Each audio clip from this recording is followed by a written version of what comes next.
वीरेंद्र शाह आपके पास आ रहा हूं। वीरेंद्र शाह जरा बताइए, आपके हिसाब से बाजार में रौनक पहले के मुकाबले कितनी लौटी है? देखिए, बाजार में अभी मुंबई की बाजार है वो स्थिति काफी सामान्य हो गई है। जो रिटेल की सेक्टर्स है उसमें भी बिजनेस काफी अच्छा है, लेकिन कंपेयर करें जावे लास्ट ईयर से तो बिजनेस 20 से 25% डाउन है। मैं सिर्फ आपके माध्यम के जरिए यही कहना चाहूंगा, सरकार का जो पहला कदम था 3 से 4 लाख करोड़ कम आएंगे, वो तो जमा हो गए। अभी वो बोल रहे हैं कि 3 से 4 लाख करोड़ जो बैंक में जमा हुए उसके पर इंक्वायरी होगी। मैं बहुत परेशान हूं इस बात से कि किस प्रकार से वो लोग करने जा रहे हैं, क्योंकि ये मामला ये होगा कि पूरे साल आपके जो ईमानदार लोग हैं उसके पर भी इंक्वायरी हो जाएगी। ये सारी चीजों का जरा बहुत मुश्किल सा लग रहा है। मेरे ख्याल से उसमें कानूनी दावपेच हो जाएगा, इनकम टैक्स इंस्पेक्टर राज वापिस आ जाएगा, लोग वापिस ब्राइब देना, करप्शन बढ़ जाएगा। ये सारी चीजों में सरकार सक्सेसफुल नहीं हुई है और ये कदम बहुत मुश्किल सा कदम, इम्प्लीमेंटेशन बहुत पुअर कैटेगरी का था। हम सरकार के साथ है, लेकिन आगे का कदम उनका क्या होगा?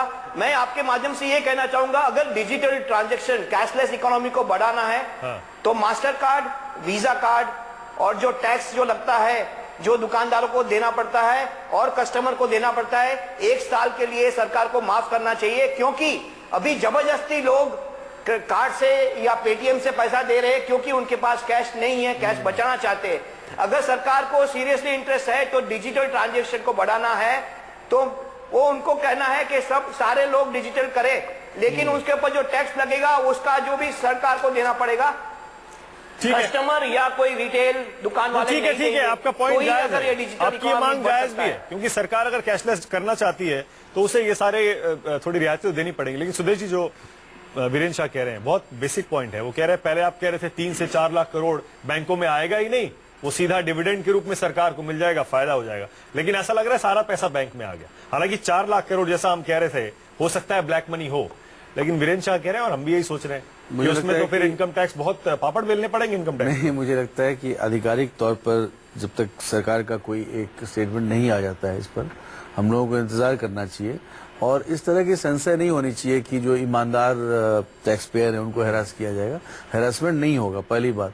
और दूसरी बात यह है कि गवर्नमेंट ऑफ इंडिया क्या कर सकती है, इसमें कभी भी उसको अंडरमाइन न करें। बहुत से मैकेनिज्म है जिसके थ्रू वो पता लगा सकती है और उसके असेसमेंट भी करा सकती है। ऐसा नहीं है कि इनकम टैक्स के जो ऑफिशियल हैं उनको खुली छूट है, किसी को हैरास करेंगे, उनके खिलाफ भी कंप्लेन हो सकता है हैरास करेंगे। तो उनके बीच में भी माहौल है, बढ़ेगा, इंस्पेक्टर राज आ जाएगा वापस। नहीं, इंस्पेक्टर राज तो क्या भारत में इंस्पेक्टर राज नहीं था क्या? आप ये बोल रहे हैं? आज तक हम लोग तो उसको दूर करने की कोशिश कर रहे हैं, लेस गवर्नमेंट लाके। अगर हम आईटी इंप्लीमेंट करने की बात करें डिजिटल इंडिया की, तो लेस गवर्नमेंट की बात कर रहे हैं ना। इंस्पेक्टर राज तो था ही, उसी के खिलाफ तो हमारी लड़ाई है, हम वो नहीं होने देंगे। आपका संशय जो है ये प्रूव हो जाएगा गलत। अच्छा, अभय दुबे, आपको क्या लग रहा है? वीरेंद्र शाह कह रहे हैं कि आने वाले दिनों में टैक्स वसूलने में दिक्कत होगी और ईमानदार टैक्स पेयर जो है उसका हैरेसमेंट होगा। आपको भी लग रहा है?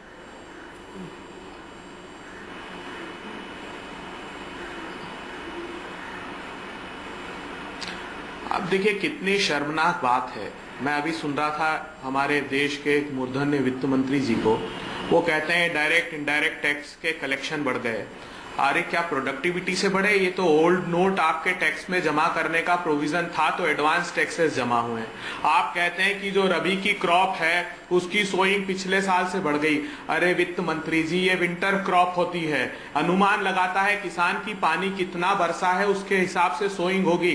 आप बताइए नॉर्मल से कितनी ज्यादा हुई है? क्योंकि 2 साल सूखा था, रबी की क्रॉप की सोइंग पिछले 2 साल से कम किया था। किसान को कैश नहीं मिल रहा है। मुझे बताइए 15,44,000 करोड़ रुपए CIC। सुन लीजिए सुदेश वर्मा जी, आपके बीच में बिल्कुल नहीं बोला, आप सुन लीजिए प्लीज। क्यों बोला गया? नहीं तो पूरी डिबेट में मैं पार्टिसिपेट नहीं करने दूंगा। आप सुन लीजिए। आप परिस्थितियां ये है, अभी कोई महानुभाव बोल रहे थे कि लंबी कतारों में लोगों को जानबूझकर लगा दिया।